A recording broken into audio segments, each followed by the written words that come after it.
meus amiguinhos, pois o Grêmio teve uma manhã de retorno à arena que estava se encaminhando para ser heróica, inclusive, porque teve um jogador expulso ainda no primeiro tempo, numa grande frustração e numa grande bronca da torcida do Grêmio, não só com alguns jogadores, mas especialmente com o técnico Renato Portaluppi. Olha, com todas as dificuldades, se viu que o gramado da arena tá ruim ainda, né? Torcida reduzida e tudo mais. O Grêmio começou bem o jogo, com o Monsalve mais uma vez sendo destaque, com o Braithwaite também. O Grêmio apostando na manutenção dos dois meias, Cristaldo e o colombiano. E o Grêmio começou assustando o time do Atlético Mineiro. Teve uma bola na trave, é verdade, do Bernard, mas o time do Grêmio estava tentando se impor.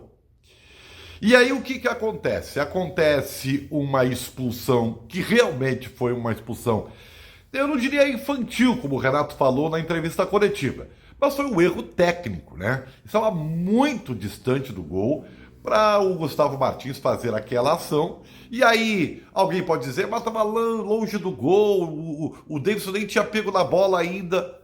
Bom, mas a regra diz que se há uma oportunidade clara de gol a partir de um movimento, é cartão vermelho. E o juiz aplicou a regra e o Grêmio ficou com 10. Mas aí, olha o paradoxo. O Renato não mexe no time, ele não recompõe a defesa. E isso foi ousado, corajoso e merece elogios. E o Grêmio constrói os seus gols, né? Primeiro numa bola parada, né? Que o Braithwaite apara a cabeçada do Kahneman. E depois, num cruzamento, aí se não jogar a trabalhada, que começa com o Soteldo, que o Cristaldo cabeceia no poste e ele mesmo pega o rebote e faz 2-0.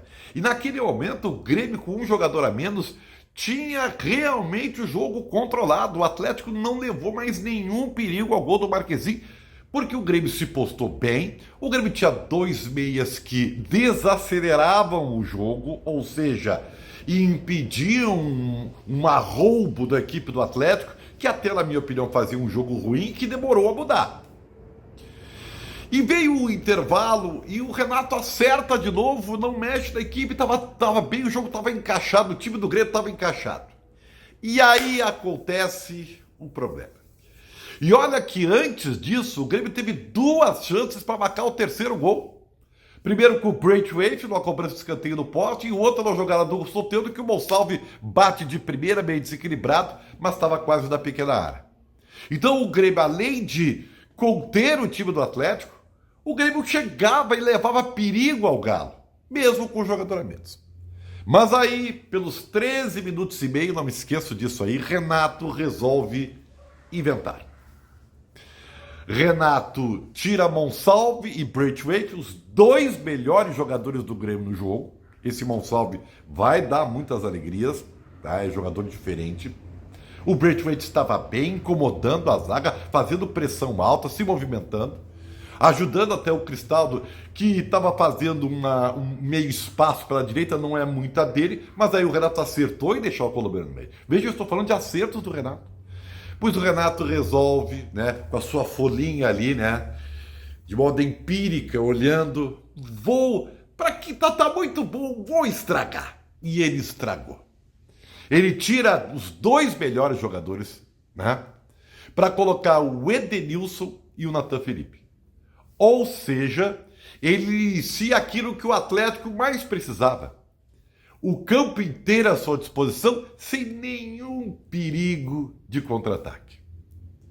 E, meus amigos, por mais mal que estivesse o Atlético, você estando muito próximo do gol, alguma coisa vai acontecer. E aconteceu. Sim, dois pênaltis inacreditáveis. O primeiro até, eu vou te dizer, eu fiquei um pouco na dúvida se o João Pedro pega realmente no pé do jogador. Mas tem VAR. Pênalti marcado, Scarpa descontou. E aí ele sublima o Renato, tira o Cristaldo, que por mais que eu reclame da sua entrega, ele estava entregando, ele estava ajudando ao meio-campo do Grêmio a ter algum desafogo, para colocar o Nathan Fernandes, que obviamente está torrado pela torcida. Esse menino que não é mau jogador, na minha opinião, ele tem um problema aí, já que o Gustavo Nunes foi vendido para a Europa, se consagrou, ele era reserva do Natan. O Natan tá, ó, ruim da cabeça, não tá conseguindo jogar. E ele foi exposto para o Renato. Então por que não botou o Aravena, que estava jogando, e tinha entrado bem contra o Criciúma? E aí o Grêmio simplesmente desiste de atacar. Simplesmente se entrega para tentar defender. Sublimando no fim, colocando o Ronald e o Jeromel, já que o Allan Kardec tinha entrado. Não, é a bola aérea, nós vamos, né? Pois o segundo pênalti é de uma bola aérea e o terceiro gol num rebote de bola aérea. Então não adianta nada você enfiar um monte de jogador na área. Porque uma hora, nesse bate-rebate, se você está muito próximo da área do adversário, alguma coisa vai acontecer. Então, por mais que o Renato tenha ter sido elogiado porque manteve a formação do time só retardando o Vila Sante para a zaga e deixando a equipe competitiva, ele tem que ser condenado, como está sendo pela torcida, pelas trocas absurdas que fez e sendo um fator determinante para o Grêmio ter tomado a virada. Essa é a minha opinião. Uma derrota dura, preocupante, porque o Grêmio estaciona na tabela. E a sua opinião qual é que é, hein? Tamo junto.